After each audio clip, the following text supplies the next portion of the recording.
Payg'ambarimiz sollallohu alayhi vasallam o'zini ayollarga o'xshatgan erkaklarni va o'zini erkaklarga o'xshatgan ayollarni la'natlagan.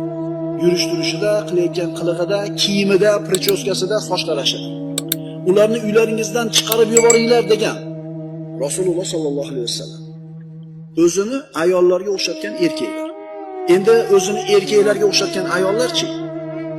Erkaklarni kiyimini kiyib yurgan, shim kiygan, badanlarini tortib, qomatini chiqarib turadigan, hamma avratlarini hajmi bilan shaklini aniq ko'rsatib turadigan libosni kiygan ayol mal'una, la'natlangan emasmi?